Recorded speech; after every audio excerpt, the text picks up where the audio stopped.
सब लोग अवगत हैं अभियान में, पहले कार्यक्रम में भी जा चुके हैं। 22 मार्च वाले कार्यक्रम में भी काफी लोग गए थे यहाँ से। अभी तक इस अभियान में 75,000 से अधिक लोग व्हाट्सएप ग्रुप के माध्यम से जुड़े हैं, जो बिहार के सभी जिलों में हैं, महानगरों में हैं, विदेशों में भी हैं। उद्देश्य एक ही है कि अपने जीवन काल में बिहार कैसे उज्ज्वलतम उसका भविष्य हो, और टारगेट भी उस रूप में देखें 2047, कैसे जब भारत के स्वतंत्रता के 100 वर्ष पूरे हों तो बिहार अपने उत्कर्ष को प्राप्त करे, ऐसा उत्कर्ष जिसमें अग्रणी हो, किसी को शिक्षा के लिए, रोजगार के लिए बाहर जाने की आवश्यकता नहीं हो। वैसे बिहार का यदि निर्माण करना है तो बहुत स्पष्ट है कि आज बिहार में लगभग 9 करोड़ ऐसे लोग हैं जिनकी उम्र 30 वर्ष से कम है।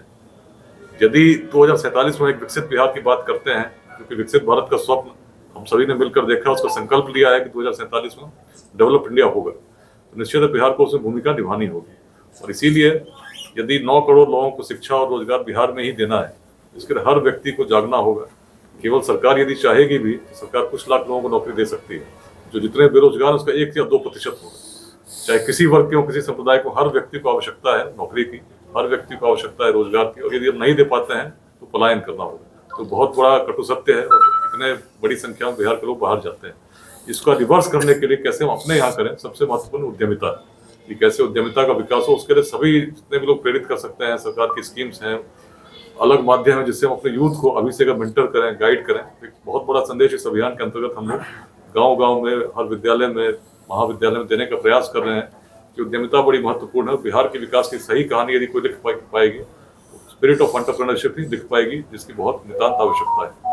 लेट्स इंस्पायर बिहार में अनेक समिट्स हम लोगों ने किए हैं, संवाद भी किए हैं, बताने की कोशिश किए हैं कि प्राचीन काल में जो रोड नहीं थे, टेक्नोलॉजी नहीं थी, सूचना के तंत्र नहीं थे, तब बिहार यदि महान था तो एक ही कारण थी, उसकी सोच, जिसका आधार वेदांत की दृष्टि थी, जिसमें भेदभाव नहीं था। बिहार में जातियां तब भी थी, लेकिन ऐसा जातिवाद नहीं था जिसके कारण आज हम आपस में संघर्ष कर रहे हैं।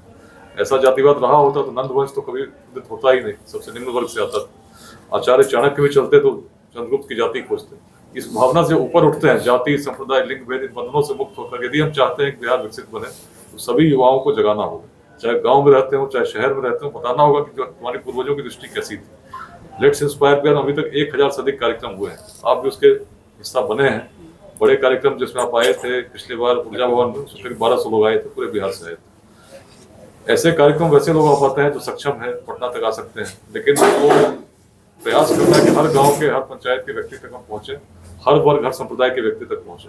इसीलिए इस बार एक बड़ी श्रृंखला का प्रारंभ हम लोग बेगूसराय राष्ट्रकवि दिनकर की धरती से कर रहे हैं। 10 दिसंबर 2023 को जीटी कॉलेज के मैदान में सुबह 11 बजे से कार्यक्रम है नमस्ते बिहार।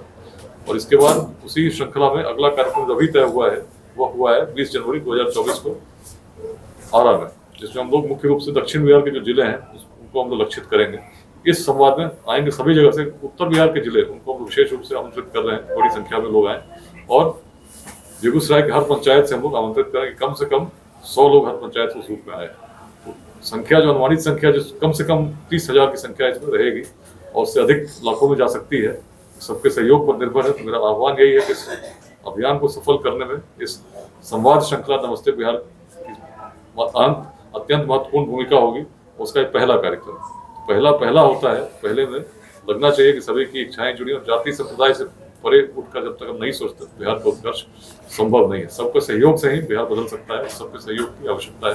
यही इस अभियान का मुख्य संदेश रहा है, और यही इसकी दृष्टि रही है, जो हमारी दृष्टि कोई मेरी नहीं है, अपने भूमि की दृष्टि है, अपने पूर्वजों की दृष्टि है, जिसके कारण कभी अफगानिस्तान के पार तक हम अखंड भारत के साम्राज्य को स्थापित कर सके, जिसके कारण कभी ऑक्सफोर्ड और कैम्ब्रिज की कल्पना से पहले हम नालंदा और विक्रमशिला को स्थापित कर सके, और जिसके कारण कभी इस पूरे क्षेत्र में वज्जी महाजनपद का उदय हुआ, जो विश्व का पहला गणतंत्र था, पहला गणराज्य। वैशाली में हम लोग सभी आज बैठकर बातें कर रहे हैं। इसी वैशाली के संथागार में 7,707 गणराजा पूरे उत्तर बिहार के उस क्षेत्र से चुनकर आते थे, जिसके उत्तर में हिमालय, दक्षिण में गंगा, पूर्व में कौशिकी और पश्चिम में नारायणी गंडक स्थापित थी। और सभी 7,707 गणराजा किसी जाति के आधार पर चुनकर नहीं आते थे।